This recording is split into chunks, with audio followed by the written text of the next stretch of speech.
How's it going, guys? Mike here on the Tressa's Collectibles channel, here with Randall, aka Shizukats, How's it going, guys? Randall here. and we're excited to bring you our deck overview for the newest English original release, Avatar: The Last Airbender. So just like we did for our previous English original release, we're going to show you guys a lot of cool decks that we've come up with so far, tell you guys all about it, and hopefully it'll give you guys some ideas to work with to help you guys brew your own decks. Yeah, so we have 5 decks brewed up for you guys today that we're going to be taking a look at. These builds are a combination of lists that have been made by myself and Mike, so you'll get to take a look at our deck building perspectives for each of us.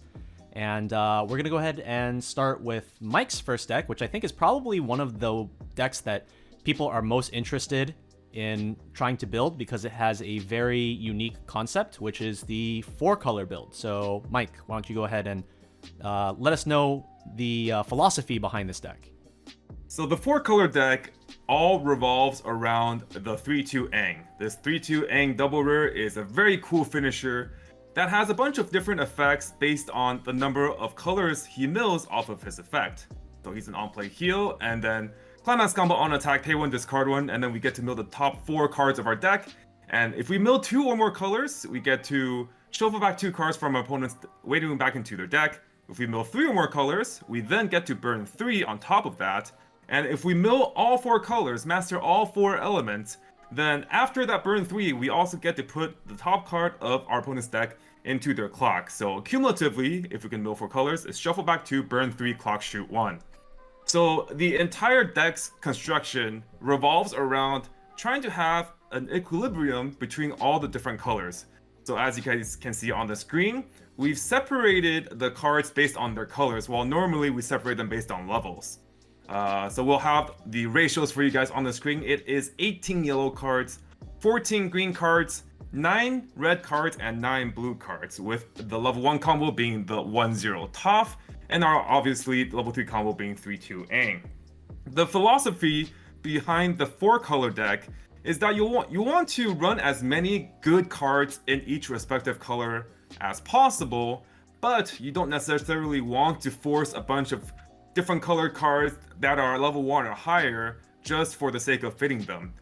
So I think one big aspect that you guys will see is that you guys are seeing is that there is the 1/1 event in the set that allows us to play all 4 colors without color requirement. However, we are not running that. The philosophy being that we just want to run the best cards in each color, and we don't really want to worry about trying to fit in like level 1 red cards or something like that. Yeah, so as a result, we do see that this particular list has like a ton of level 0s. Like I think it has like somewhere around the low to mid 20s. I think it's 25 zeros, I believe.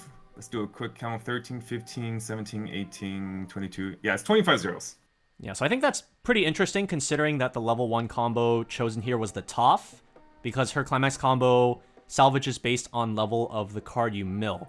And so one thing that we did notice in our testing is that it can be a little bit difficult to secure Aang level 3s because of this.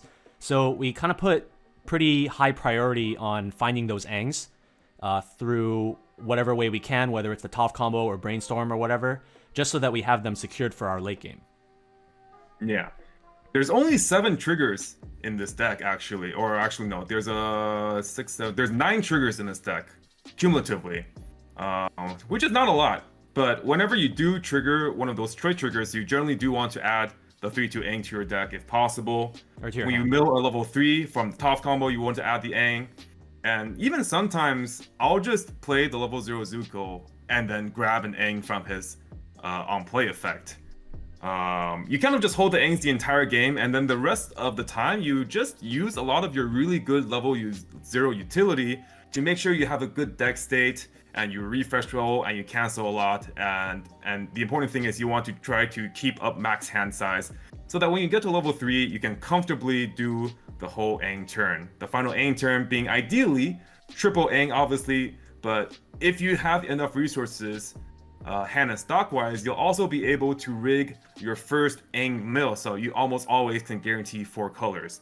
And how you do that is actually through the use of the level 0 Momo Climax Swapper and the Toph Brainstorm.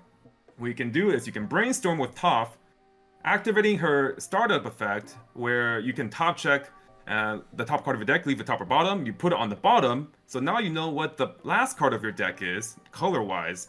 You make sure you mill your deck to a state where you have 1 or 2 cards left in deck, and then you play your level 0 Momo Climax Swapper to shuffle your missing colors back into your deck, so that when you mill with your first Aang, it'll always have the 3 to 4 color guarantee.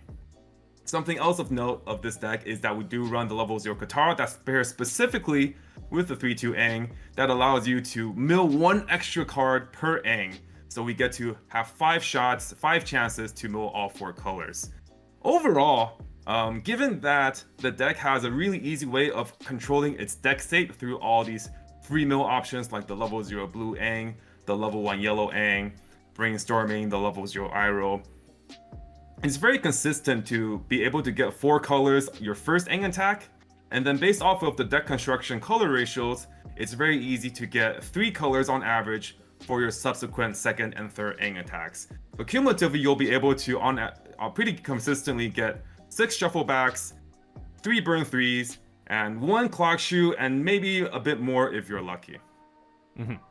Now, one last thing for this deck is that we do have a couple other cards that also rely on hitting multiple colors, those being the level 0 blue Aang and the level 1 yellow Aang. And so these are cards that, while they play into the 4-color strategy, I personally don't feel like they're like mandatory to play in their deck, but they do offer a lot of free mill. What are your thoughts on the inclusion of these cards? Specifically for the level 0 Aang, I think it's just a really good card to slot in, not only because of the free mill, but because of the way the deck is constructed. You oftentimes will be able to get his ability where he looks at top 3 on play, and if they're all different colors, you actually get to add one of them to hand for free, and he also color fixes for you.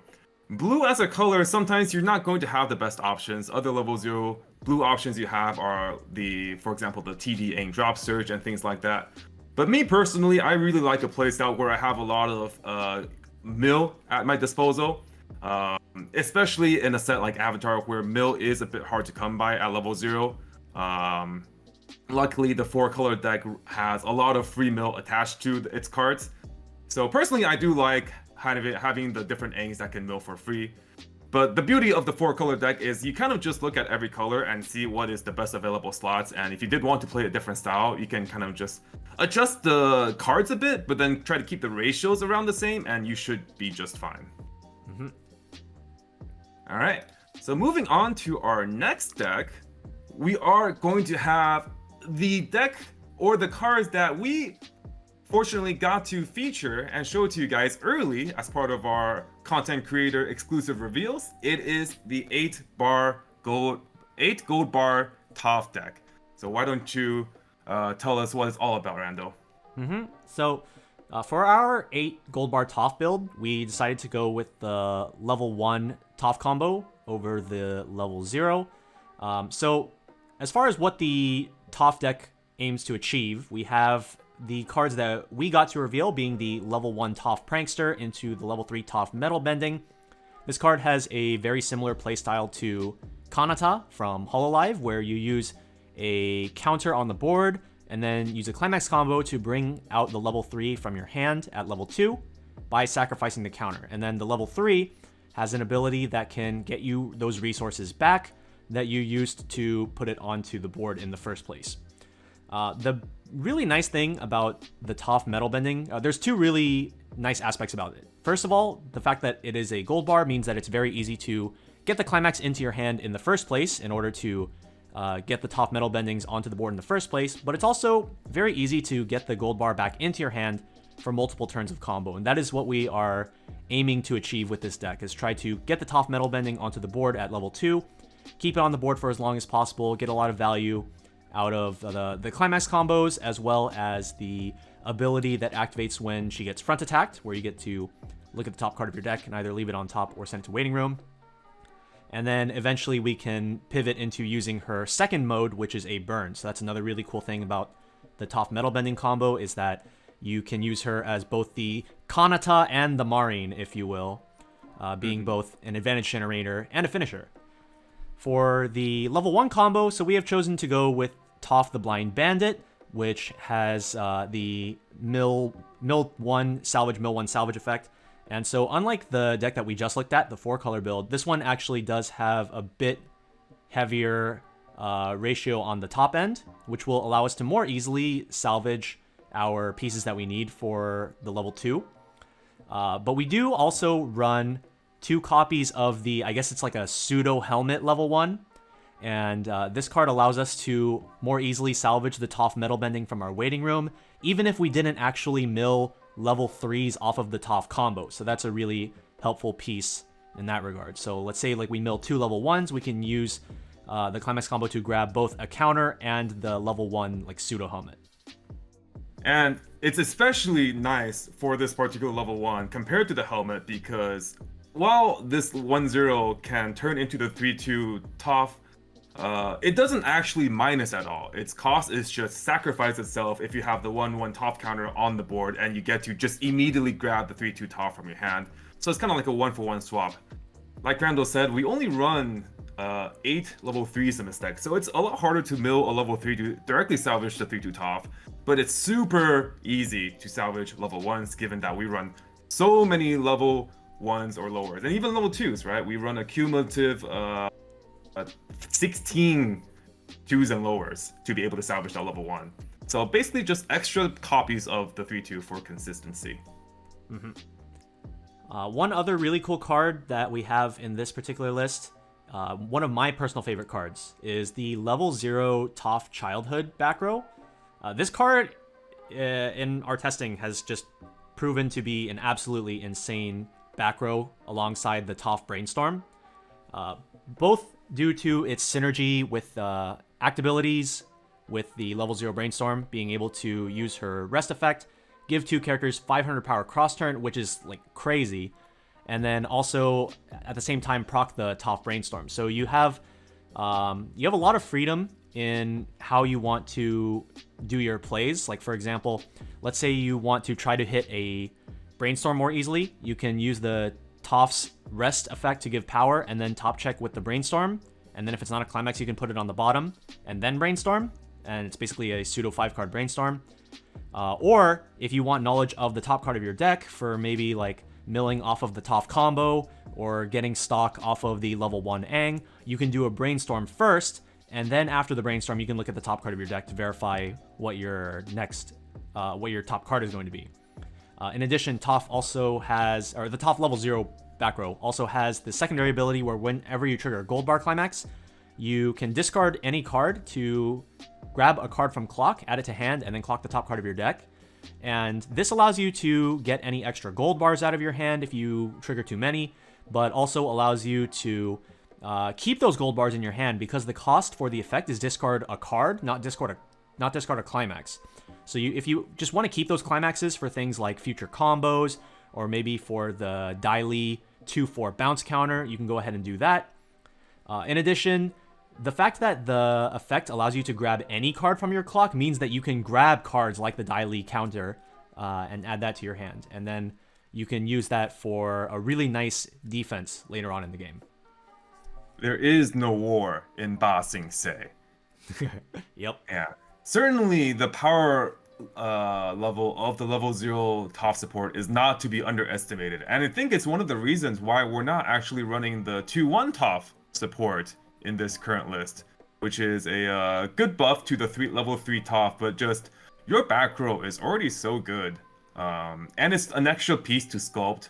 So I think like while people can run it, and depending on the meta, maybe you do want to run it, but in this particular build, just for letting you guys see what's up, we are omitting it. Maybe you can cut like a 3-2 Aang if you really want to add that 2-1. But just a super powerful card, yeah. And I think one thing that I really want to point out, because a lot of people, right, can rightly so make comparisons between the Toph and Kanata from Hololive, right? They both come out the same method, but a couple of aspects that I really like about Toph compared to Kanata is, one, like Randall mentioned, she's on a gold bar. Two, Toph can either generate resources or she can go into attack mode with the pay 2 burn 2. In the Hololive deck, we're forced to not run a level 1 engine or a level 1 climax combo because we have to still run a finisher, so that deck runs Marring as its finisher. In the Toph deck, our whole game plan is just to go all in on playing Toph and playing Bar over and over again. But she also acts as our finisher, right? So we get to run our level 1 climax combo Toph so that we can go for our hand easier and actually have a good play at level 1 and be able to push damage.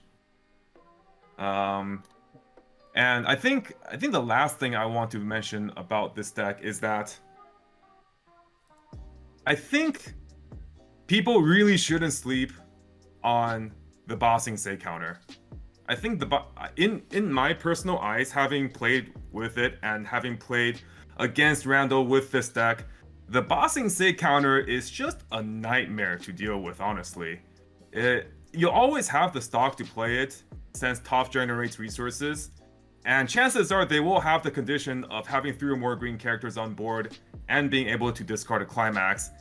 And nothing feels worse than when you're forced to side with all your lanes because you're afraid they're going to bounce one of your other characters.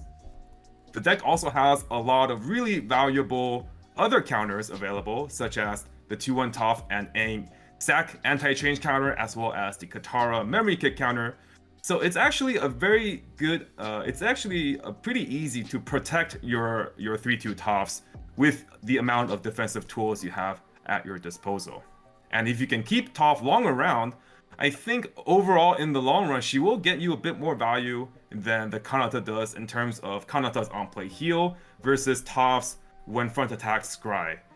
If you can turn that scry into a cancel for 3 or a cancel for 4, that is technically just healing 3 to 4 just from one attack.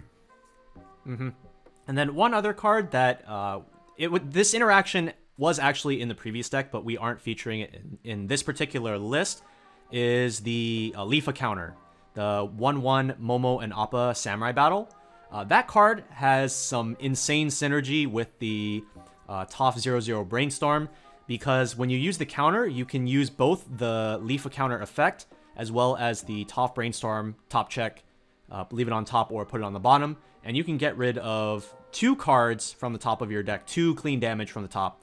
And with the 3-2 Toph having the ability when she gets front attack to also get rid of a clean card from the top, you can get rid of like 3 cards at once. That's not a card that we are running in this list, just basically from like space, but I think it's definitely a card that could be worth trying, especially since there are also cards just like at level 1 that gain extra power when you use act abilities, both the Toph combo and the level 1 Aang. Both of those, when you use like a Lifa counter on those lanes, they go up to 8k power, and you still get the double filter, assuming you have a Brainstorm already on your field, so there's a lot of synergy there. I think it's definitely a card that you could look into trying out for your builds. We just did not feature it in this particular list. And I think all this comes back to the Toph Brainstorm is just one of the best Brainstorms that we've ever seen in the game. That card is crazy. Startup ability is just on another level. Very unassuming, honestly. One might read it at first glance and think this is, this is fine, this is whatever, but it puts in so much work. All right, so that's all we have for the Toph deck. We're going to go ahead and move on to another one of Mike's brews with a Katara list. So, Mike, why don't you take us through this particular list? Alrighty, so let's take a look at this list I put together for the quote-unquote Katara build. So it does feature the level 3 early play Katara, the whole package with the healing lessons, the early play Katara healer and minus soul, and everything that's associated with it. But alongside Katara, we also do feature 2 other climax combos. At level 1, we actually play the early play Aang climax combo that can summon a 2-1 Appa from our deck. The 2-1 Aang, his early play requirement is if you have another copy of itself in your level zone, then he gets -1 level 1 hand. When you play the climax, you can search your deck for a 2-1 Appa and then play it, and then that Appa gets on reverse blind stock for that turn. Appa himself is a 7k that goes to 10k on attack and then when he reverses your battle opponent, you can send it to memory, and then Appa will come back the following turn. And then our final climax combo is the trial deck Aang Avatar State. His on-play effect is we get to search our deck for any World of Avatar character at the hand, and then climax combo, it's very simple, doesn't have any cost, it's just on attack. Burn 1, and then he gets 1k cross turn. So the deck construction is pretty unique because we have to fit a lot of cards for the Katara engine. We have to fit the healing events, we have to fit the Katara bonders, we have to fit the 1/0 Katara that gets a one level on play, and then the Katara's herself. One of the biggest problems that we ran into when we were trying to make or build a deck around the Katara early play is that she requires so many pieces. Let's say that we want to go for the goal of double early playing Katara with climax combo when we reach level 2. We need 2 level 3 Kataras, 2 healing lessons, 1 level 1 Katara, her climax, and also we'll probably want either the 1/1 Katara support on the board already, on top of maybe having 1 or 2 counters in order to protect our Kataras on the swing back. And all this for a heal 1 and -1 soul to 2 lanes per copy of Katara. And if Katara gets answered, like through like early play bombs or something, then we just have no gas. So there were a couple of deviations from our initial 4 Sokka Katara build, where we ran 4 Sokka climaxes and 4 Katara climaxes. We decided to put in the trial deck Aang, and as a one of pants in order to actually have a finisher. The trial deck Aang is very self-sufficient. You can have a hand of just 1 Aang, his climax, and 6 stock, and then you'll be able to triple Aang. Right? Katara herself doesn't do any offensive finishing, so Aang can get the job done. But when we were testing Sokka Katara, the problem was that you wouldn't want to or be incentivized to hold a lot of Katara's pieces when you go into level 1, because it's hard to get back efficiently. I know there's the Katara bonder, but then you have to grab the Katara bonder and then bond back into healing lessons. If you throw away the 3/2 Katara, it's really hard to get her back. So you're incentivized to hold like 3 or 4 pieces of the early play engine on top of trying to filter for all your Sokka level 1s. So ideally you want 2 to 3 copies of the Sokka level 1 comboed in order to maximize value. And that's just really, really difficult to scope for. And if you do get the Sokkas themselves only top check 3 on attack. So it's not as if you're getting supreme selectivity to be able to always get the perfect sculpting hand for level 2 for Katara early plays. And even if you did, let's say that your hand is all ready, you have the perfect 7 card hand, and you just can't wait to get hit to level 2 so you can early play your Kataras. And then they wipe your Sokkas at level 1 and you cancel a bunch and you're stuck at level 1. And your hand is all 2s and 3s and a climax. You have no playables, right? So that's why I defaulted to switching into the level 2 Aang combo. Because with the Aang combo, not only do you only need the 1 choice and the 1 Aang, which is a lot less committal, or it takes a lot less requirements for you to actually get the combo off. But once you summon Appa and he starts farming for value and getting reverses every single turn, that's kind of like you play that 1 combo once and you can just forget about it, right?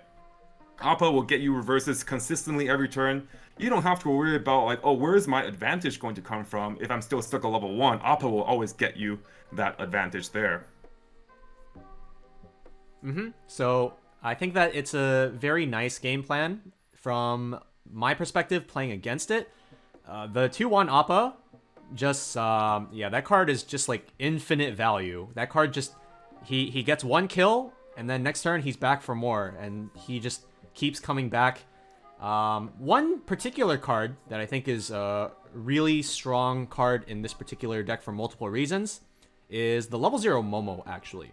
So the Momo helps you to get specific cards that you want in your deck back into your deck. So for example, the Appa 2/1. When you use the Aang's Climax combo, it summons the Appa from your deck. But if you don't have any copies of it in your deck, then, well, you have nothing to summon. But you can use Momo to put copies from your waiting room back in so that you can summon them back out. And you can also use it at level 3 with your avatar state Aang's, because he has the on-play search and you want to try to use a single copy of Aang to proliferate into triple Aang, you can use Momo to shuffle those back as well. Yeah, Momo honestly is just the MVP. One of the best cards in the set. On a Toph, Brainstorm, Momo, Climax Swapper, these cards just pull so much work for not only this deck, but for multiple decks. Another really nice card about this particular engine, especially when we pair the level 2 Aang combo with the Katara package, is the level 0 Katara Bonder herself. Not only does she have the pay 1 bond to your healing lessons, but she also has on play, you can tap one of your characters in order to level swap. So the 2-1 Aang needing a copy of himself in level zone, we can definitely increase the consistency of that through the Katara. Since we also run a couple of drop searchers, let's say that we reach level 1 and we don't have the 2-1 Aang in our level, but we do have one in hand. What we can do is we can play the drop search, discard the 2-1 Aang in our hand to search for another one, and then we'll play the level 0 Katara to swap the 2-1 Aang that we just dropped that's in Wait Room into our level zone so that we can fulfill condition, and then we'll play the new 2-1 Aang that we just searched out.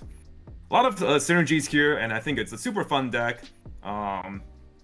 Realistically speaking though, Katara, even with this construction, with the level 1 combo, it still is a lot of pieces.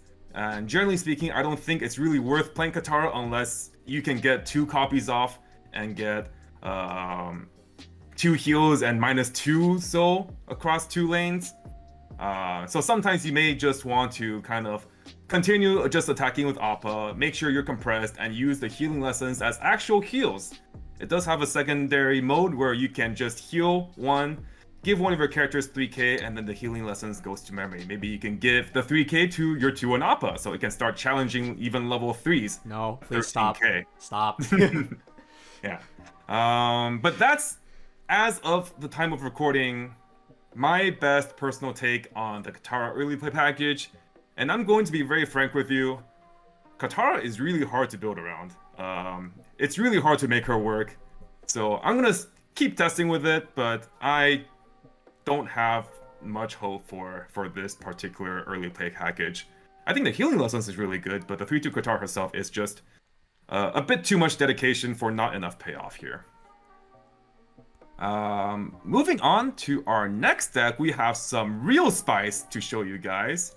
Randall here has put together the bad girl of the show, 8 Azula, featuring double Azula combo. So why don't you tell us about this deck, Randall? Alright, so we have taken a look at the Master of all 4 elements, the Earthbending deck, and then the Waterbending deck, and then now we're getting into our last couple builds with the Fire Nation. And as Mike said, we have a very spicy fire deck with Azula. And so, just a quick disclaimer before we start talking about this deck. This is pre-errata of Sokka, if there is an errata at any point in the future. Just know that this is a pre-errata Sokka. And so basically the entire idea behind this deck is we are going to kill Sokka over and over and over again. And he is going to get us additional attacks mid-attack phase at basically every level. So I guess we can just start with the Sokka himself, as we haven't actually talked about the card at all yet in any of the previous decks, despite having featured it. But Sokka is a summon Ricky that activates both on play and on death. And the character that he summons off of his effect always comes in standing, regardless of whether or not it was the on-play or on-death version of the effect. And so, by using effects to kill Sokka during our attack phase, we can summon more attackers standing from our deck, and then get additional aggression when we get more attackers this way. So, there are different ways that we're going to be accomplishing that at each level. At level 1, we have our Azula combo. She's basically Tae from Bang Dream, or Weiss from Ruby, where she's a 6k body, and then climax combo. On attack, we reveal the top 3 cards of our deck. Our opponent chooses a character or event from among them to add to our hand, and then we may put up to 1 card from the remaining 2 back on top of our deck to become our trigger. And so The idea behind this is your opponent cannot choose standby climaxes to add to your hand because they're not characters or events, obviously. So we're going to use the standby climax to play over Sokka during our attack phase, triggering his on-death effect to summon ourselves more attackers, which can be more copies of Azula from our deck, which would not only get us additional attacks past the 3 that we would normally get, but potentially also gets us additional instances of the climax combo for even more hand. At level 2, we have the 2/2 Azula, which can be brought out via a standby at level 1 if our Azula level 1 combo allows us to trigger one. The 2/2 Azula is an 8/5 hand encore, and she has the on attack effect where we can sacrifice one of our other characters as cost to reveal the top card of our deck, and if it is a level 1 or higher card, we get to add it to our hand. This is again another way to sack the Sokka and get additional attackers. And at level 3, we have the Azula combo. She is a 3/2/9k on play heal. On attack, she gains 500 power times the number of our opponent's characters. And climax combo with standby. When we reverse the battle opponent and we have the Ty Lee 2/1 support somewhere on our stage, we get to pay 1 and sack one of our other characters to top deck the reversed battle opponent and then burn 3. And so this again allows us to sacrifice Sokka to get additional attacks. With multiple instances of Azula, we can actually use a Sokka to summon another Sokka and then sacrifice that one again to summon even more attackers. So we can get sometimes upwards of 7 instances of damage between the attacks and burns in our level 3 turn, which is obviously really powerful. And because the Azula top decks her battle opponent when we use her climax combo, we can actually play our newly summoned attackers on top of our Azulas in order to get direct attacks so that they can still be 2 damage despite the climax combo being on a standby. So overall, the deck construction, we basically play a lot of hand fix cards. If you guys see, we play 2 drop search, 2 drop salvage, 2 helmet, Aangs. Because the Azula level 1 combo is just gonna be, it's basically gonna be giving us a lot of random garbage, whatever our opponent just chooses to give us. We just want to fix our hand to get the necessary cards that we need for any point in time, just like whatever we need to get. So one thing that the Azula combo at level 3 does need is reverses. Now, given that you guys might think, like, oh, this is a standby deck, your opponent can just crash into you, and they're going to try to purposely leave you with empty lanes so that you can't combo off of Azula. But fortunately, we do have several tools at our disposal to be able to rig the situation in our favor so that our opponent can't actually leave any empty lanes. So for example, the 2/2 Azula, like we previously mentioned, on attack she sacks another character. Not only does that help us with our advantage and also with proccing Sokka, but we can just attack with something else and then just sack it off, and then we have an empty lane, so that on the opposing turn, they have to direct us, and they can't have empty lanes on that lane unless they have something that can bounce that particular character. We also do run the 2/1 Toph and Aang sack counter, a very useful card, not only just to prevent early plays, but also to be able to manipulate our board presence. If we know that next turn we are going to go with the Azula combo, we can very easily just play the counter, remove one of our characters that is getting fronted, or even another character that is about to have their opponent's character get crashed into. We kill that, and then they can no longer remove their own character. And generally speaking, 2 Azula reverses is plenty fine, and then we can have our third slot just be like a Sokka attacker or just some random guy. If we can proc 2 Azula reverses and get a couple of Sokka to trigger to have more attacks, that is already a very, very, very potent setup. Yeah, so there are a couple other cards that can help Azulas get their reverses, apart from just like, sacking our own lane so that our opponent is forced to direct. In case our opponent is actually presenting large lanes, we do have the 2/1 Ty Lee support. She has, in addition to her level assist effect, a secondary ability where we can rest her, reveal the 3/2 Azula combo in our hand in order to choose one of our opponent's characters, and during that card's battle, the opponent cannot play any counters from their hand, so that can allow Azula to easily secure a reverse there. If we need any additional power, we also run the level 0 UA from the trial deck that can give 1500 power by resting herself. So that's another way to give Azula power.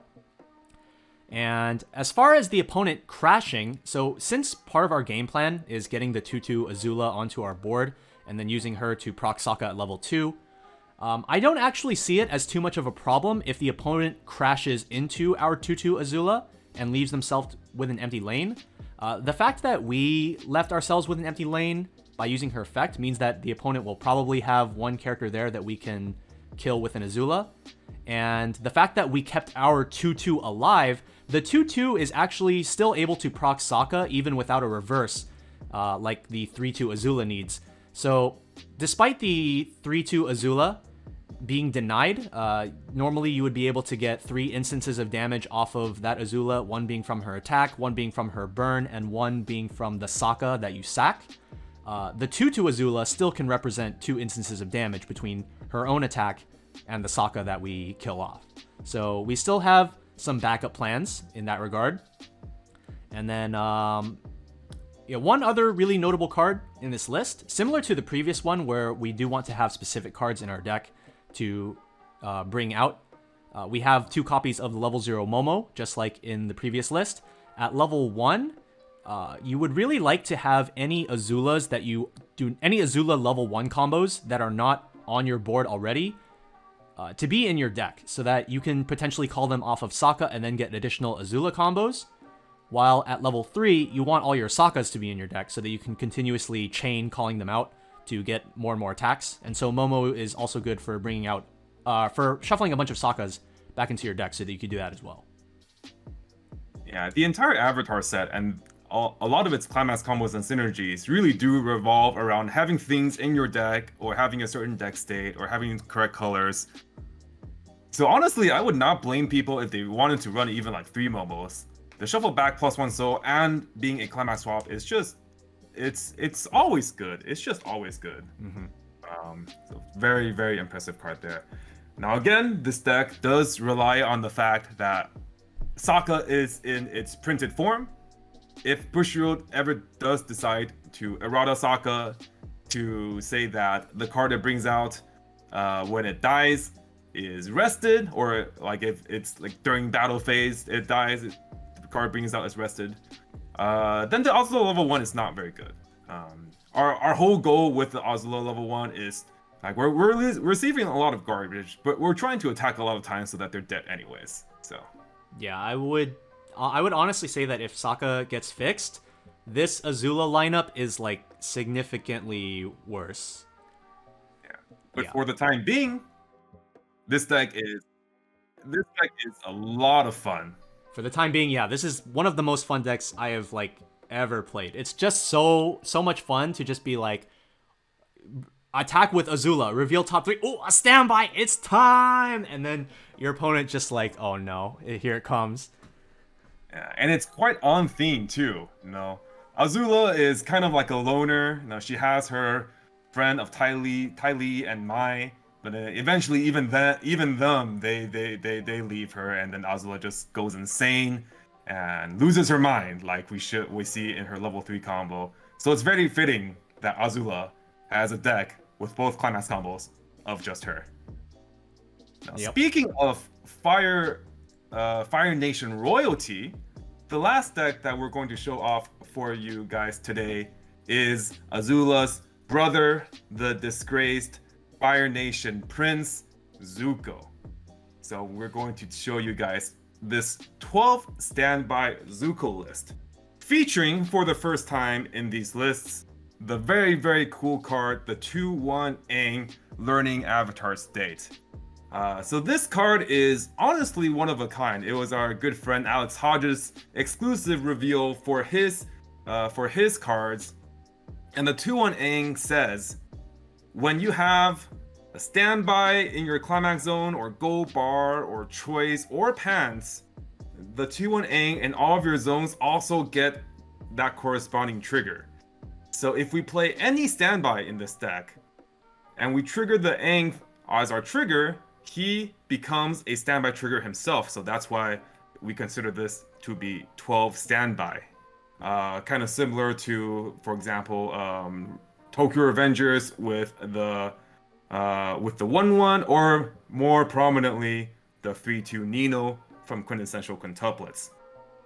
So we built the deck around just playing a bunch of good standby targets. Notably, we are playing 8 standby, but one of the standbys is empty, the Colors of Fire. It combos in the set with the 3/2 Zuko and Aang package at level 2 to be able to bring out multiple copies of that Zuko Aang and then be able to harass your opponent's board by downgrading them. However, in this particular build, we elected to not run that combo in favor of just streamlining the level 1 and 2 game to be a bit more simple and not have to rely on climax combos. So at level 1, we have a full suit of the 1/1 Zuko hand-on court that allows you to twin drive. And then we also run a couple of costless speeders like the Zuko 1/0, which allows us to twin drive, and the Mai, which allows us to beat over our opponent on the offense and then pay 2 salvage on the defense. This deck is all about being really, really, really big on offense. The 1/1 Zuko, every time he triggers a soul trigger, he gets 1k until the end of your opponent's next turn. And when we hit level 1, we want to standby out the 2/2 eye roll if we need more power. The 2/2 eye roll gives all of our other characters 1500 during our turn, and whenever any of our characters triggers a soul trigger, we get to assign any character 1500 power for the turn. So with all these twin drives and with the massive amount of soul triggers we play in our deck, it's very easy for us to get over 10k even at level 1. Now our level 3 climax combo that we're going with, instead of the Azula, we are going with Zuko for Honor, which actually, interestingly, and very 2 flavor, combos with the same climax that 3/2 Azula does. The 3/2 Zuko is on play heal. He's 11k if all of our characters are World of Avatar. And then climax combo, when we play the climax, if we have specifically this 3/2 eye roll on our board, then he gets the following effect where he gets 1 soul, and then during this turn, when damage dealt by him is cancelled, he just stands again for free. So it's a restander that relies on our opponents getting cancelled, but since he gets that +1 soul, it should be a bit more reliable to get that extra swing. The deck itself, in terms of the rest of the cards to construct it, Avatar is very lacking in level 0 utility in terms of costless filters. Oftentimes when we think of standby decks, we really want to have a card at level 0 that can allow us to pitch the standby cards in our hand to waiting room. So for example, like the Ruby, the James Ironwood profile, which is also in the Nino deck, for example. In this deck, we are running 4 copies of the Zuko T server because he is one of our only costless discard outlets. On play, discard a World of Avatar, draw 1, and then with damage dealt by him cancelled, we can send him to stock. We also have, like the previous Azula deck, we also do run the 4 Sokkas, since in this deck we are playing standbys. We also will be able to kind of cheat out extra attacks with the Sokka if we want to. We still have that 2/2 Azula Sokka engine to generate resources and attack multiple times.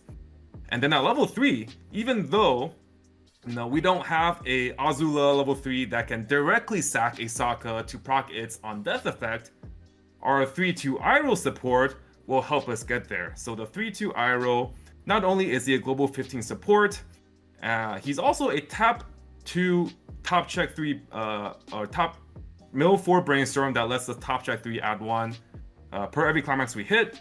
So it helps us find our events and our climax combo.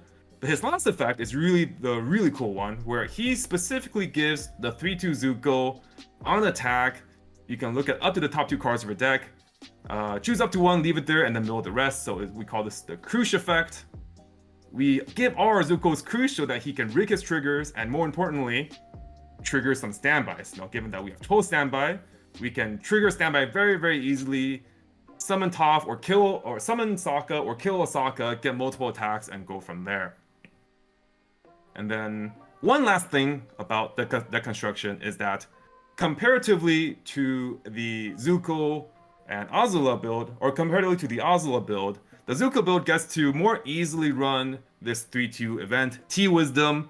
which is an Iroh event, you do need a character with Iroh in name to be able to play it, which is why this deck can fit it a bit more easily.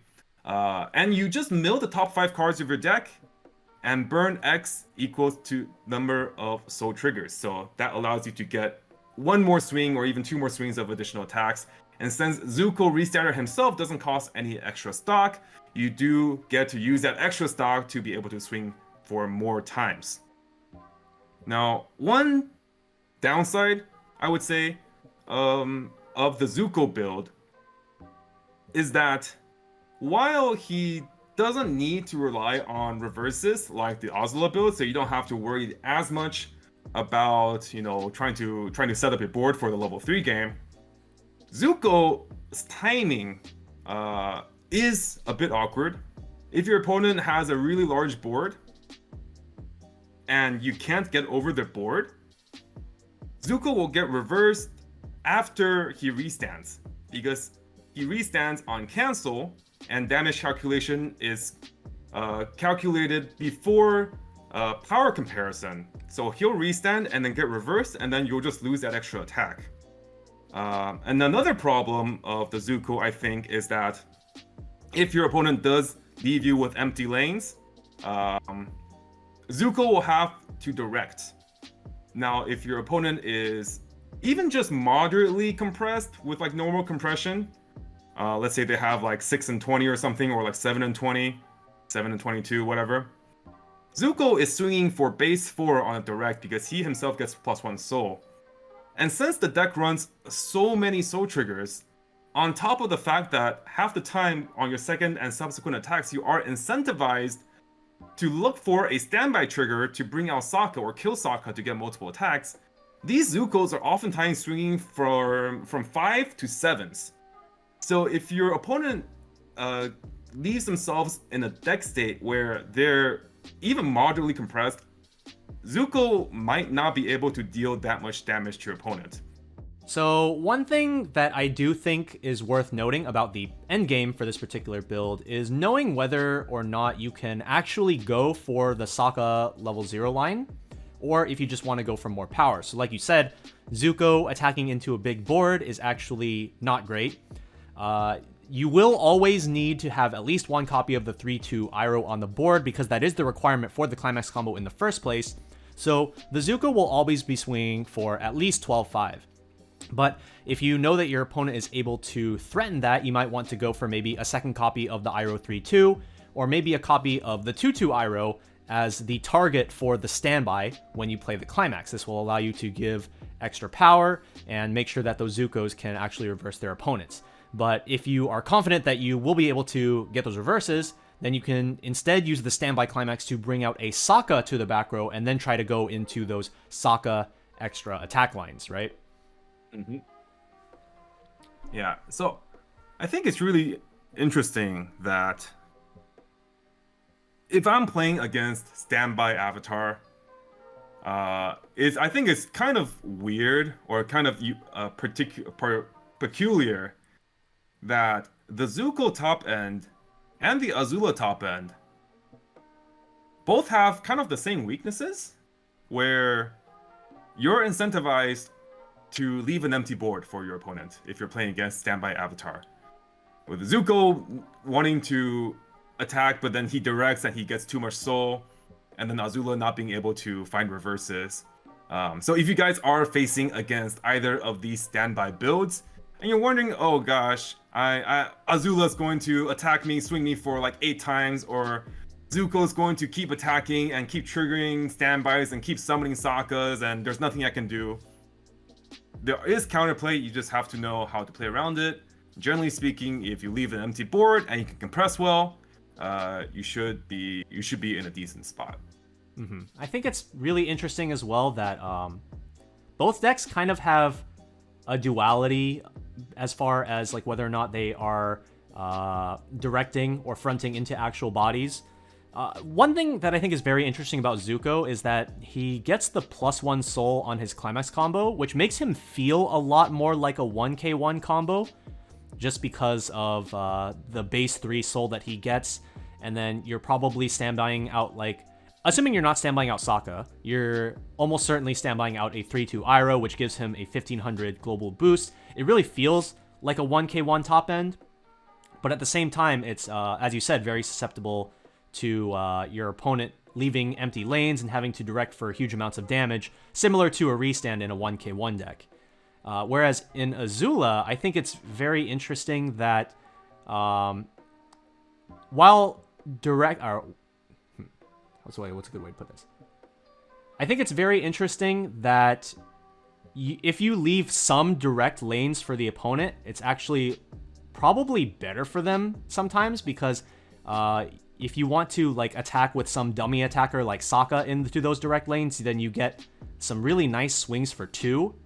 And then after you use the Azula combo and sacrifice the Sokka, you can continue summoning into these open lanes and continue getting these swings for like 2s and maybe 3s, despite it being a standby climax. Also, one other big difference between the two decks, as you mentioned earlier, is that this deck is able to use the 3-2 Iroh event. Since the Zuko doesn't use any stock or hand as part of his climax combo, you can just hold these events in hand, and then the fact that the restands actually just get you extra stock lets you use multiple copies of this event if you happen to draw multiple of them. Whereas the Azula strategy, that attack phase, you are constantly just like, do I have enough stock for this? Do I have enough stock for this? As you like pay 1 for Azula, pay 1 for Sokka, trigger standby play over Sokka, summon again, and you're just like constantly spamming your stock away, and you just kind of end on nothing. Yeah. For the particular deck construction, it might be worth considering even more copies of the event. I think it is kind of bricky if you go past 3, but maybe 3 copies. I'm not sure about the ratio of like the 2-1 Aangs. It's not necessarily that you always need to run 4, honestly, especially given how often this deck either twin drives or can cruise scry. So maybe if you want to have a bit more consistency with finding your T-wisdoms, you can consider bumping it up. But also the 3-2 Iroh Brainstorm is a really nice piece that allows you to start brainstorming for Top Deck 3 add 1. Even you can bring it at level 2, and then you can start just replace your Toph Brainstorm, and then you can just Brainstorm 3 from there.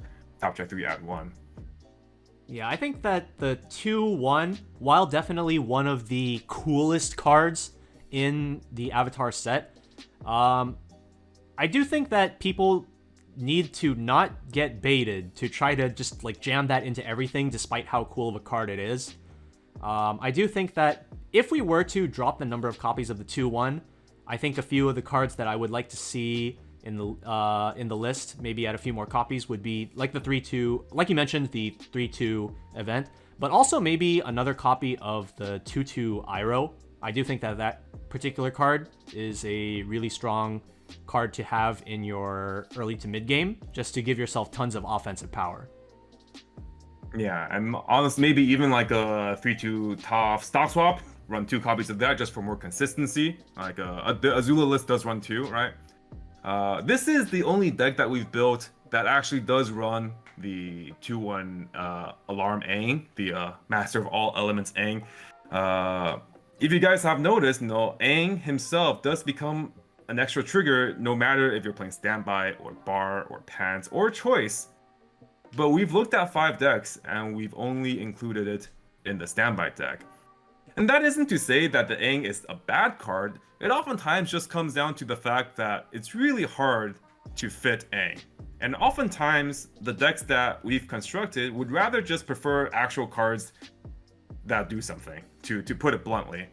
There's no space, and oftentimes we just want to run other cards that can actually be a bit more proactive in its ability to proceed with the game plan. Yeah, I also think that throughout these decks, we have also seen that yellow isn't necessarily the most prominent color, right? We've seen it run as a climax combo in 2 of our decks, but outside of that, it has like a very minor splash in the Toph deck, so that we can play the 3-2 Aang early play, right?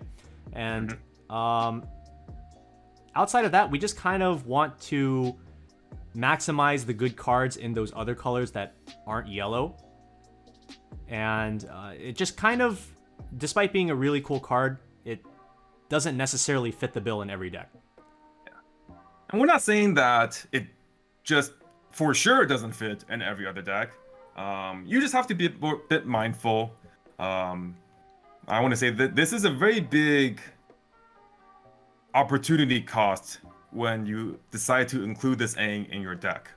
And then the second thing is, don't feel like you're forced to always run 4. I think if you have the room and you want a bit of extra triggers and a bit more consistency, for example, maybe you're playing 8 pants and you want a bit more triggers to be able to salvage another pants, or like you're playing 8 bar and you just want a tiny bit more percentage to be able to trigger a plussing profile, then maybe you can consider that. But don't feel compelled to have it be either 0 or 4. Kind of test with it and see how you like it, and go from there. In the Ace Standby deck, though, I do think it is quite a nice fit, especially since we do want to just set up a board as soon as possible. It has a soul trigger for the Zuko 1/1 and the 2/2 Iroh.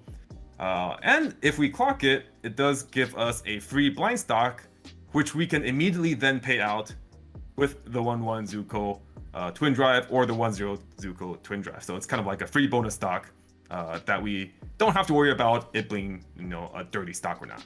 Yeah, but running it in Goldbar, you do have to kind of be a bit adventurous, because Goldbar, you're already blind stocking. If you trigger this and it becomes a Goldbar, you're blind stocking again. And if you clock it and you use the alarm, you are blind stocking again. And so you're just gonna We're playing Goldbar, we're playing Toph. Being blind is just okay, man. Okay, but like honestly, I have tried the 2/1 Aang in a deck that had Goldbar Climax, and the biggest issue for me wasn't actually the blind stock. It was actually the deck size control, because the level 1 Toph combo, it mills a set amount of cards. The level 1 Toph was the Goldbar combo that I was running in that particular deck.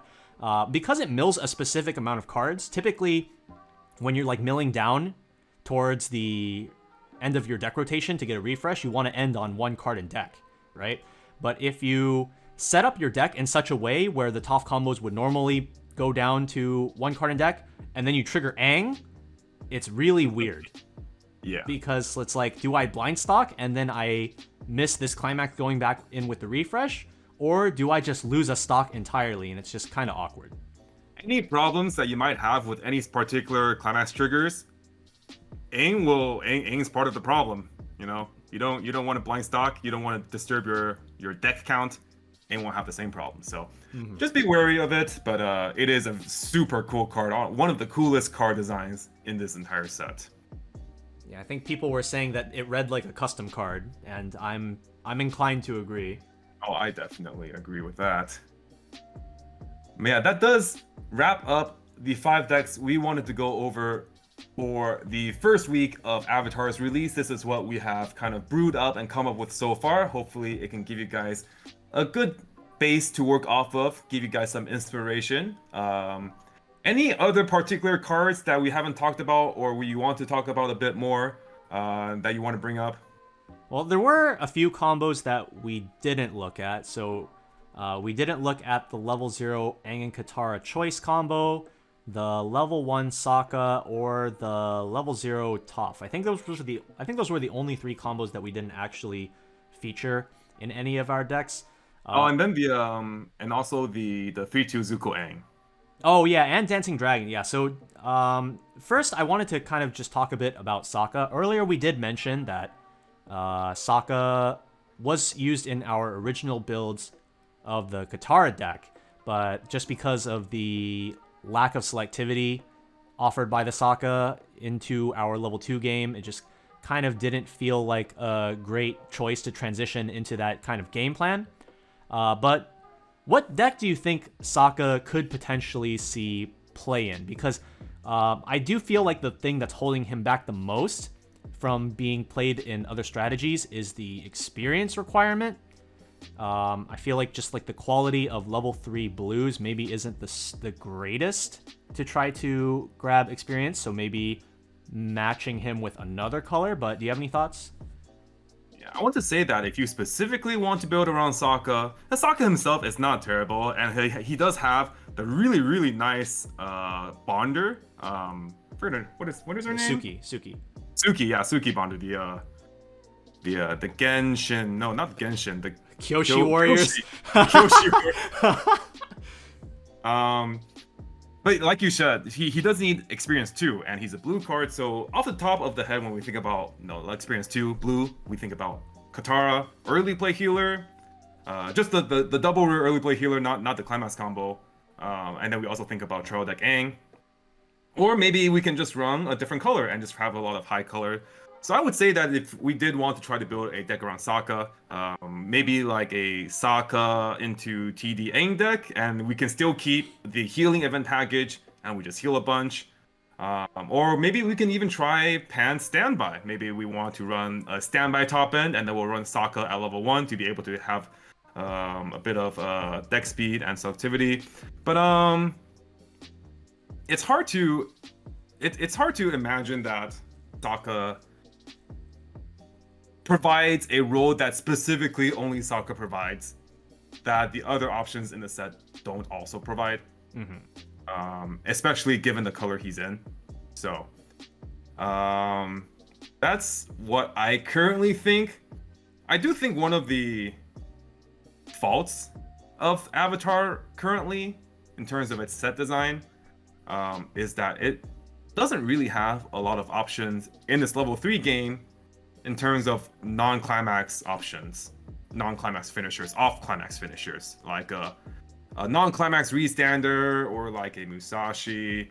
We're going to get the 3-2 Zuko early play on reverse burn 1, and then there's also the tournament store shop PR Toph, that is the on-play heal, and on direct attack, pay 1 discard 1 burn 1. But that's really about it. So if we want to splash, we don't really have the ability to play like a level 1 combo and a level 2 combo and then go into like a costless finishing game that we do have the option to in sets like Attack on Titan or Ruby, for example. So we're really locked into what our climax combos offer for us. So that does warp a lot of our deck building that way. Yeah, so we're definitely waiting to see if any of those new promos will shake up the decks. Obviously, none of those promos are out at the time of this recording. One in particular that we would like to include is probably the 3-2 Spa Day Toph into the Toph deck, seeing as the deck currently does not have any healers, and so you're kind of just relying on canceling through the Toph top check effect or your brainstorms and the Dai Li counter being able to bounce back your opponent's attackers. But sometimes you will just eat the damage and there's kind of like nothing you can do about it. So that is one of the few changes that we would like to explore moving forward.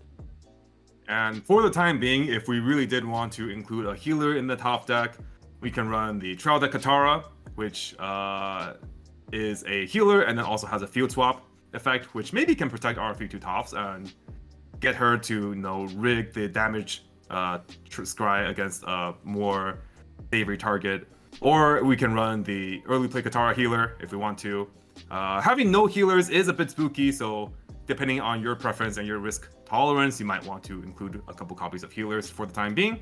But I think that the 3-2 Spa Toph would definitely be the slot of choice that I would personally prefer. I think one last thing to kind of mention that I wanted to talk about is we briefly mentioned it for the 4-color deck, but the 1-1 event is something that really excites a lot of people, and I think it's a really cool card in terms of design. But in the context of the rest of the set, when we look at the options that every color has at its disposal in terms of level 1 and higher cards that we want to play, there really isn't that much incentive to play that. Now, in the context of the 4-color deck, it may seem at first glance that we want to play a lot of really good cards in 4 colors. But let's take for example red. Do we really want to play any of the red level 1 or higher cards in our deck and go out of our way to play this 1-1 event to be able to fit red? Not necessarily. And in other decks, if we wanted to be fancy and all, I think that is the kind of like the key word here to use. It's a bit fancy, and it doesn't really accomplish that much. Normal deck building would let you very comfortably accommodate 3 colors anyways. Most decks can fit in 3 colors quite well. And Avatar specifically has a lot of really easy ways to guarantee that you have the colors you need through things like the level 0 Zuko or the level 0 Sokka, all being able to rig your colors in your clock. So I think while the 1/1 event is cool and it does have, the box topper Aang to be able to bond to it, be a bit careful with going overboard with that package. From our current standpoint, it's not a card that's necessarily worth building around from a competitive or optimization point of view. Yeah, I think that when we look at the 1/1 event, a couple of things to think about are the fact that it's yellow. So you need yellow to play the event in the first place, right? Which means that yellow is probably going to be one of your predominant colors in the deck, right? And the problem with that is that there aren't enough yellow cards to justify running there aren't enough good yellow cards to justify running an almost entirely yellow deck with bits and sprinkles of other colors. But there also just aren't any single cards in other colors that require color, so level 1 or higher, that you would want to necessarily include in those lists. So like we said earlier, this set doesn't have basically any off climax finishers or anything like that, or just random things that we would want to sprinkle in the top end. And it just doesn't feel like the card fits the set, if you know what I mean. Yeah, it fits the set in terms of flavor design, with obviously Aang being the master of all 4 elements. And I think that's part of the reason why people are so excited about it. Realistically, though, if we just look at the cards as they're printed with their effects, you are correct. I do agree. Not quite very synergistic with what the rest of the set has to offer. Mm-hmm. So overall, we've played with these different builds. We've brewed our decks. What is your week 1 impression of Avatar: The Last Airbender as a set?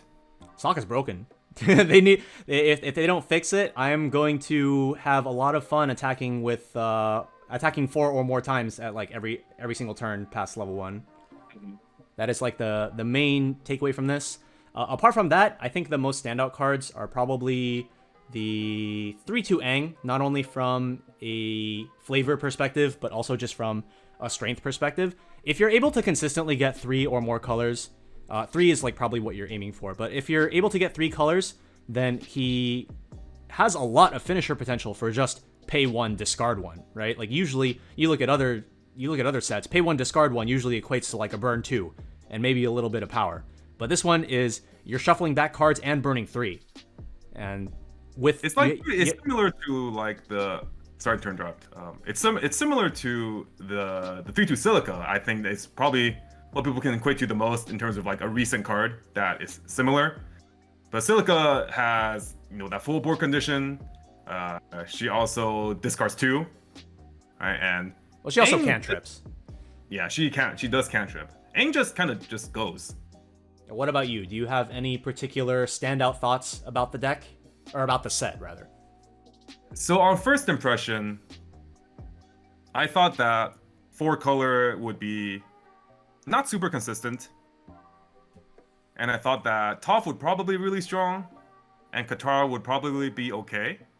And then standby would be pretty strong with Concerning Sokka. After having tested and then having, built our decks and come up with some builds and played some games. So right now, compared to my first impressions, I'm very impressed by how consistent 4-color Aang actually is. Not only in terms of the consistency of, for example, the level 0 Aang Mill 3 and being able to plus like that, but also just the consistency of the 3/2 Aang Mill 4, or technically Mill 5. I found that in most of the scenarios that we've played with Aang, I was able to get 3 or more colors. The top build is I think, as strong as expected, with the Ba Sing Se counter being a very, very nice fit in the Toph deck, especially since we have the flexibility of grabbing it with the level 0 Toph support. So I think that is a very obnoxious top end. Katara, I thought would be decent. It turns out Katara is really not good. Just a bit too many moving pieces, a bit too many weaknesses. And if she gets answered, we have no follow-up. And standby, what can we say about standby? Sokka's broken. You can probably play a lot of standby variants, and you just have Sokka, and you'll be able to attack a lot more times than you should be able to. I think that even without taking Sokka into account, the 3-2, or not just the 3-2, but the Zuko deck, I think even without the silly Sokka interaction is a pretty solid deck.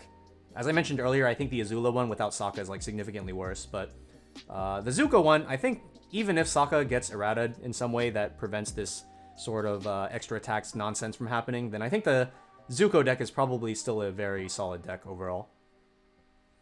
Yeah. The standby Zuko deck is probably the deck that I want to work on the most, and it's the deck that I feel like it's the most unrefined decks that I've tested so far.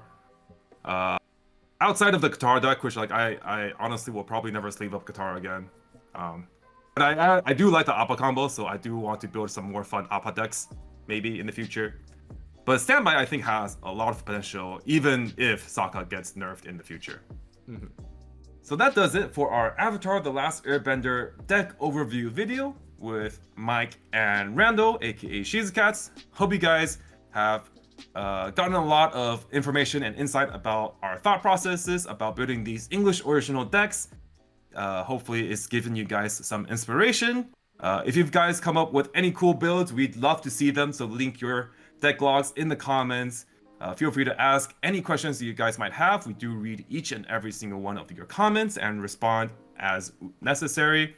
Coming up, we will have a Trial Deck Plus Plus video from Chairman about upgrading your Avatar Trial Deck. The Avatar Trial Deck is actually a really good Trial Deck. It's just missing a level 1 combo, but its supporting pieces are very, very solid. And of course, after that, we will have gameplay videos featuring all 5 of these decks in action, so you'll get to see exactly how they operate. So until next time, this has been another Tressa's Collectibles video. Thank you guys so much for watching, and we'll see you guys in the next one.